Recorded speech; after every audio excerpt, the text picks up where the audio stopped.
Hello everyone, today I'll be presenting my first lab report for our Physics 2212 class. Our first lab involved the concepts of electrical charge and force in everyday objects. The purpose of this lab is to utilize two charged pieces of clear tape and use their observed interactions to approximate the amount of excess charge left on a piece of tape. In the experiment, one tape is attached to the table. Then another tape is attached to itself to create a U-shaped handle.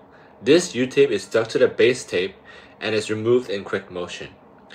This is done with two U-tapes.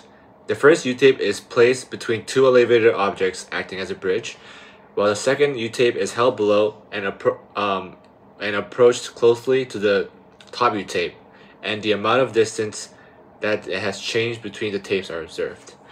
The fundamental principle used in this lab is the same: electrical charges repel and opposites attract. These interactions create an electrical force onto each other, allowing the tape to be pushed or pulled. Using the distance the tape moved and the tape size, we calculated that the tape is positive with 4.370 times 10 to the 10 electrons missing, and the ratio of number of missing electrons and the number of atoms on the tape is 2.185 times 10 to the minus 7. Here's a model of diagram of the experiment drawn. So as explained before, it utilizes two charged U-tapes, and in this experiment, the initial condition is where the tape B, where the tape bridging the two objects, is flat before the tape A approaches. The amount of distance tape B has moved is observed under these assumptions. The first is that the tape is uniformly charged.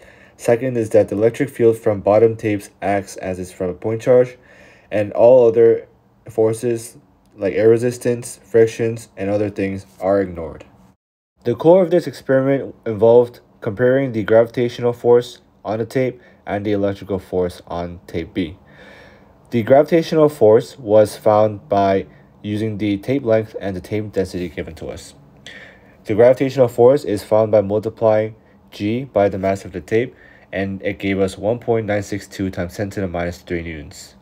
Since the separation distance was 0.015 meters, and the formula for the electrical force is kq squared over the distance squared, and we put that equal to 1.962 times 10 to the minus 3. And by solving for q, we got 7.004 times 10 to the minus 9 coulombs for the charge on tape B. Now that we know the charge on tape B, we use that to find the number of missing electrons.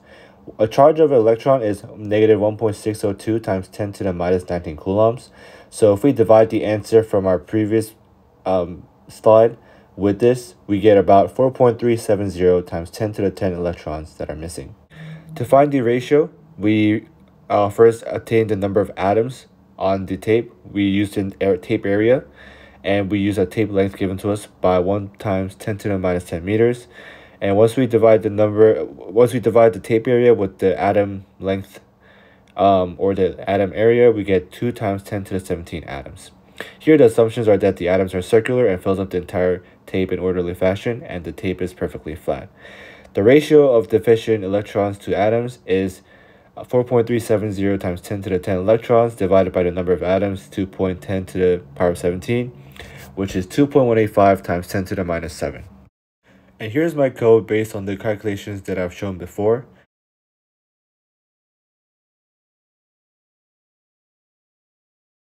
And here's my resulting model from the code. As you can see, the numbers are very accurate, and they are almost the same as the ones that I've calculated shown before. In terms of discussion, our model has some discrepancies with the fact that the tape had thickness as well, and the tapes are not a true point charge. There are charges across the tape, and that other forces are involved in real life, such as air resistance, friction, and other things. Some sources of error are that there are unequal charges on the tape, and charges could have moved while the tape was being handled by the hand. Some motives are: what if the tape was a conductor like an aluminum? What would have happened if instead of being an inductor? And what if the tape had considerable thickness? For conclusion, their everyday objects can be used to predict the behavior of electrical charges, forces, and fields. However, precise predictions require much more elaborate calculations and minimizations of our assumptions or restrictions. Thank you for watching.